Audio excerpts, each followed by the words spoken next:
Today we're creating an absolute classic of the genre, a road ambush map, where a bunch of bandits spring out from cover and attack our unsuspecting party. This is obviously fairly standard procedure for Dungeons & Dragons, and as such, we wanted to put our own flair into it while we created it. Also, this map is meant to be an introductory prelude to a greater bandit killing quest, but that will get its own video. While figuring out our blueprint, we also would discuss some of the key philosophies we wanted to employ for this map. And we can make it a little bit more windy than that. That's probably a little bit basic. And then we can have some like trees and rocks up here, maybe even like a little tower, something there. And I think it's on both sides. And I think we're actually going to put the canyon fully on the map. So the party are going to be stuck on the low ground. And if they want to take the low ground, obviously this is going to be like rough terrain. So maybe they have to use some like flying spells or some movement spells or just run up the walls. And I think definitely on our ambush, we want to put them in a disadvantaged position. That's not just going to be like the bandits getting maybe some surprise round attacks, but also getting to be on the high ground and the party having to fight into them and very much taking damage at the start of fight, but being in a position where it's maybe a little bit difficult for them to even get into the fight. The first true step was digging out our winding canyon. When placing the canyon, I was conscientious to consider spots we could place our bandits and have terrain built in a way that would facilitate a dynamic and dense feeling combat. Nooks and crannies that sort of the party can hide behind or the bandits can hide behind. You do want to give it sort of that flow to it. So it's like maybe you can hide behind here and pop shots or hide behind here and come out. So when they're doing the combat, they have a little bit of like versatility in where they can hide and where they can go and stuff like that. Being aware of how the party and bandits could use the space was something I'd constantly consider when placing terrain and items. And it was something I'd really think about when choosing the size of the map, something I'd do earlier on than I usually do. Yeah, I think this is okay, size-wise. Maybe 12 down. Yeah, I don't want to make this map too big. I kind of want to keep it a bit more condensed. Often when I make like outside maps, I make them very big and the party can run around and stuff. But because we're going to put a bunch of broken terrain, and I think what we can do is we can put sort of like, maybe not traps, but like obstacles in the way up here. Even though it's like a smaller map, we can make it feel harder to get through by the fact that the party have to run up these walls, or that there's like, rough terrain constantly. So everybody's speed is like basically halved everywhere. And that'll give the sense that it's a lot bigger to get across. Or if you have like magic, you need to sort of use magic to sort of, maybe misty step your way like up here. So I think that's what we're going to do as far as this size of the map, is have it be not too big, but make it feel bigger by having rough terrain be quite prominent. A suggestion/question from chat would also inspire our first bit of narrative for this ambush. Any scraps or broken caravans or other victims? I think that does make a lot of sense, but I guess the question would be like, is that maybe too on the nose? And I think the answer might be yes, but that's fine, right? So I think something that could be is like maybe we put, say, a broken caravan like here, right? And then maybe there's like a bunch of like rock traps that they like push down to like block the party or do damage to the party. So if the party like run and they check out this carriage, then they get like attacked and then the ambush starts. I think we could definitely do something like that. I think narrative for this ambush is subtly important, partly because this is a launching point for a quest, but on top of that, because to me, an ambush is much more interesting and engaging when it feels like a whole scene. When the NPCs have motivations and reasoning, when the environment isn't just the location for combat, but feels specifically chosen, is being used strategically by them, and if possible, even reflects the characteristics and state of mind of the ambushing bandits. This is what we'd keep in mind when we'd place our broken carriage and fresh corp on the map. A purposeful ruse set by the bandits, but also a prelude to the battle that gives the party a chance to investigate the area and the scene before everything pops off. Gives them a chance to sense that maybe some tomfoolery is afoot. Once again, a chat suggestion would build out this initial trap. Okay, yeah, you know what? I kind of like that. A nice treasure chest in view, lol. That's a good idea. That's a good idea. I think we can maybe move away from these broken assets. Maybe we can have one, but I definitely think having like a really prominent treasure chest as a trap, right? To lure the party in and to be like, oh my God, there's treasure. Yeah, I think we can actually have something like this. I think it can be like overly bombastic right there where they're going to get trampled. And if we put all the rocks here, then blap, blap, blap. they get squishity squashed. That is an awesome suggestion, and I think really feeds into the trap nature of it. This chest would later be narrativized to hold an item that is magically infused to not move unless the person attempting to move it has the corresponding magical moving stone, hence why the bandits have left it there as a trap. Map making wise, I wanted to figure out a way to depict a rock falling trap. Cool, I think that gets the energy across of like, the boulders are held by this little trap thing, there's a rope, it's behind this rock, and then we can set someone up for the ambush to be behind this rock. I think that looks pretty good. With the base of our map down, it was now time to fill it out. We want to have a different, like a whole collection of combats, right? Different terrains that the party in. So I think it would be pretty standard to have like, you know, quite a few people standing on the edge here.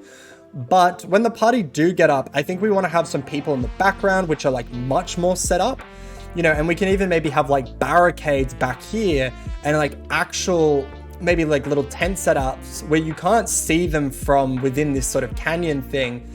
But it's like, we have the trees and we have the rocks and we have the natural cover. But as you get further back, it shifts to be a bit more of a faux bandit camp situation. Even though the map is small, having distinct pockets with their own challenges and terrain setup should create the sense that each zone is unique and in turn will play differently. Rather than the whole map feeling like one big samey battle arena, I wanted it to feel like a collection of varied combat spots. Two major examples of this are the bandit camp and the second cliff system. Is this too much of a bit? But like having this grappling hook, maybe that's like one of the only ways to climb up to this top section. That could be interesting. And I like that. And I think that's like a fun just thing to put on the map. Have a grappling hook on the map that the party can use to climb up somewhere that's already there. We're going to lean on it because, I don't know, we want to do different things on this map. We want to make it interesting and dynamic and versatile. And I've never used a grappling hook that the party need to use to climb up somewhere, but that could be good. While just casually strolling through assets, something fun would catch my eye. Ooh,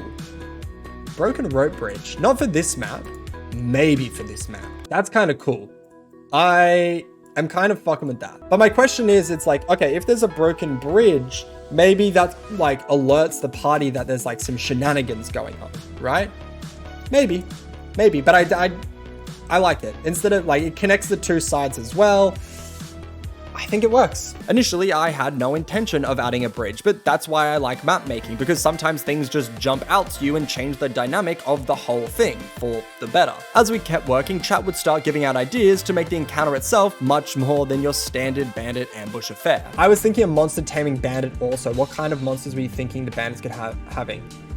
Varies up the enemy roster. Yeah, I think that's an amazing idea. I definitely think like having a spellcaster, having a monster trainer and a monster is a really, really good idea. And that way, as you're saying, it won't just be like a bunch of guys being like, I have a sword, I have an axe. And you're like, those seem pretty similar in how you're going to approach the battle. You know, it's like, oh, we have an archer. It's like, okay, that's cool. Like, that's good. But having someone who does magic, having a beast that's just fucking wrecking shot, maybe like throw in, maybe like an ogre or something, you know, or maybe we could go crazy with it, the beast. Maybe the spellcaster can be a bit of a necromancer. So this bad boy here, you know, you think they're just going to be like a dead body that the party investigate, and we can give them a weapon in hand. And when shit pops off, they immediately stand up and start fucking just blapping the shit out of the party. Perhaps the enemy caster has a familiar.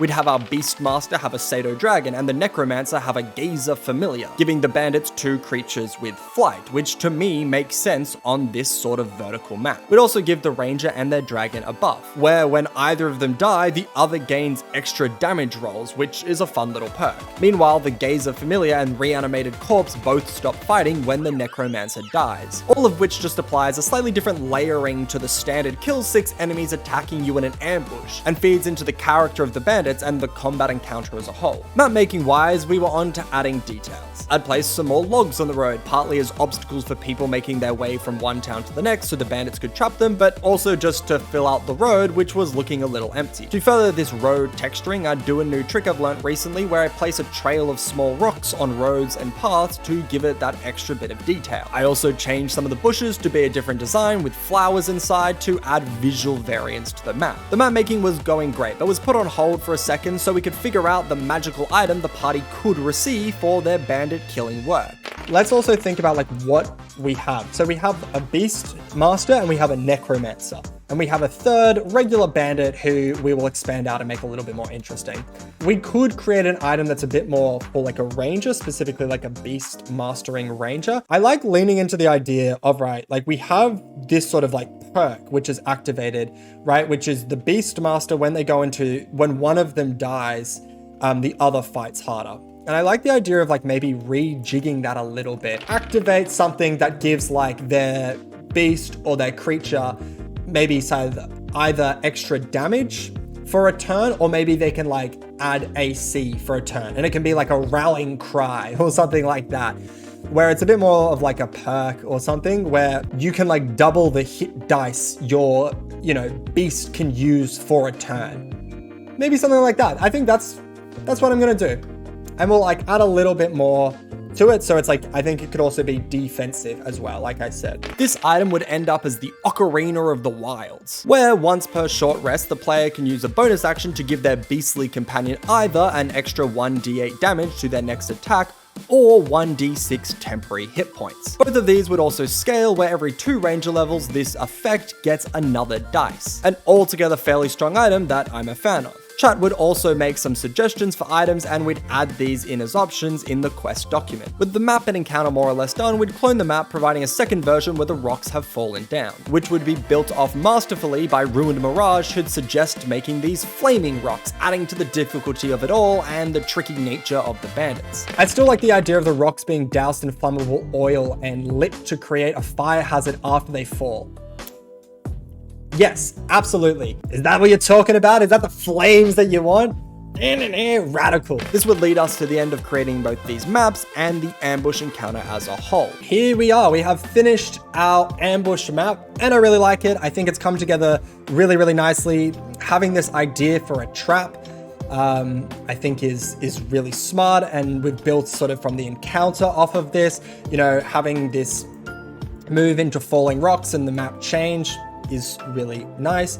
I like the verticality that the map has, and I wanted to sort of make this map not too big. So when we look at the grid, it's not huge, but it should be pretty hard to move around the place because they have to move up the walls. There's bushes everywhere that sort of block them from getting up exactly where they want. Getting up here is quite difficult. It's sort of blocked off in many places. It's a map that I'm really happy with, and ambush map I think could be pretty basic and simple. But I think we've made it very diverse in what it is, in having, lots of different terrains, having the different levels, and having the different creatures, So there's 6 different enemies, but they're all quite different. They're all going to have different abilities, skills, attack types, stuff like that. So varied terrain and a varied encounter. I'm really happy with it. I'm really, really happy with it, and I think we've done a great job. The last thing I would do with this map is also show chat my first ever attempt at making a road ambush map. So this was one of the first road maps I ever made. One of the first maps I ever made in general. And if we compare it to this is a lot more detail, a lot more going on. There's a lot more story here. There's a much more interesting quest. If we go back here, I mean, I had the idea for hills, I had trees, but what a much more boring map this is. So, I mean, as far as my personal progress, I'm super, super happy with this and where we've come. Awesome. And that's the video. If you thought this was a cool and fun time, subscribe to the channel and check out some of my other content. If you're keen to use these maps in your own campaign or want to delve into the really detailed bandit quest it's a part of, then shimmy over to the Patreon, and thank you so much to everyone who has already joined the rave. I really, really appreciate it. Come to the Twitch to do this stuff live. Thanks for watching, and as always, I will see you in the next one. Bye.